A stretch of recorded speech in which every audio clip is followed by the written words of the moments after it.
کچھ دن پہلے میں ایک شاپنگ مال کے باہر کھڑا اپنی بیگم کا انتظار کر رہا تھا کہ ایک بہت خوش پوش اور شستہ زبان بولنے والے صاحب نے میری گاڑی کا شیشہ کھٹکھٹایا۔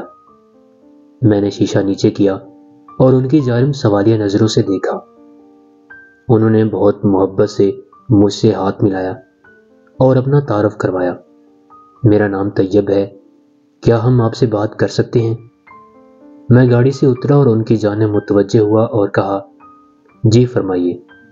طیب خان میرا نام ہے، میں 78 سال کا ہوں۔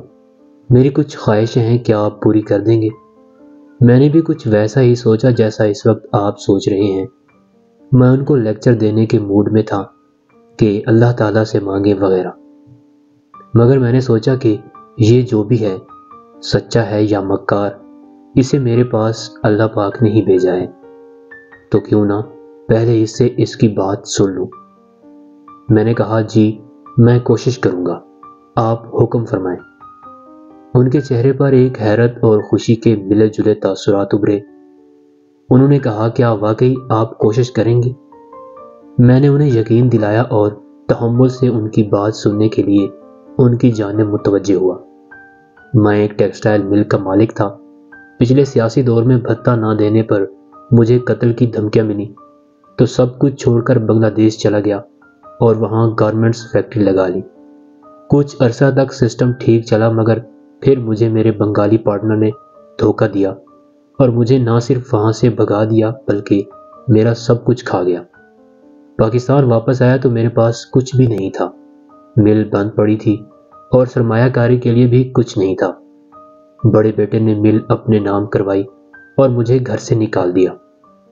مل کی جگہ اس نے کالونی بنا دی۔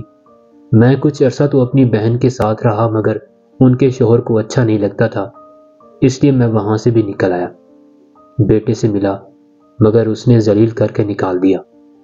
پھر میں ایک مسجد میں گیا اور وہاں کے امام صاحب سے مسجد کی خدمت اور بچوں کو پڑھانے کی درخواست کی اور رہنے کے لیے جگہ مانگی، تو وہ مان گئے۔ 4 سال سے وہیں ہوں۔ کبھی کبھی دل چاہتا ہے کہ بن ٹھن کر نکلوں اور کافی پیوں۔ میں دن میں 3 کپ کافی پیتا تھا۔ کافی کا مجھے جنون تھا۔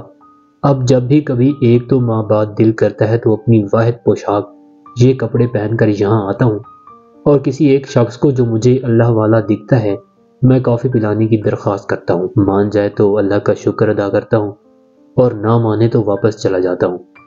کیا آپ مجھے کافی پلا سکتے ہیں؟ میں زمین سے جیسے چپک کر رہ گیا تھا۔ میرے رونگٹے کھڑے ہو گئے تھے، آنکھیں نم تھیں۔ میں نے ان کا ہاتھ تھاما اور بیگم کو فون کیا کہ وہ میرے فون پر ہی لوٹے، کیونکہ میں ایک دوست کے ساتھ کافی پینے جا رہا ہوں۔ پاس ہی گلوریا جینز کے کیفے پر لے جا کر میں نے طیب صاحب کو ان کی پسند کی کافی اور کیک کھلایا۔ انہوں نے 2 مگ پیے۔ ہم نے مزید باتیں نہیں کی اور خاموشی سے کافی پینے کے بعد باہر نکل آئے۔ میں نے ان کو مسجد تک چھوڑنے اور ان کی کچھ مالی امداد کرنے کی اجازت چاہی تو بولے، تاثیر صاحب اب اور کوئی خواہش باقی نہیں رہی، اللہ پاک آپ کو بہت زیادہ عطا فرمائے، آمین۔ مجھ سے مصافحہ کیا اور چلے گئے۔ میں کھڑا ان کو جاتے ہوئے دیکھتا رہا اور بغیر پیچھے مڑے بہت شان سے چلتے ہوئے میری نگاہوں سے اوجھل ہو گئے۔ کسی کی خواہش کی تکمیل کے لیے سوچا نہ کریں اور ہر کسی کو لیکچر نہ دیا کریں۔ یہ جو آپ کے در پر دستک دیتے ہیں یہ اللہ کے مہمان ہوتے ہیں، ان کی قدر کیا کریں کیونکہ وقت ایک ساتھ نہیں رہتا۔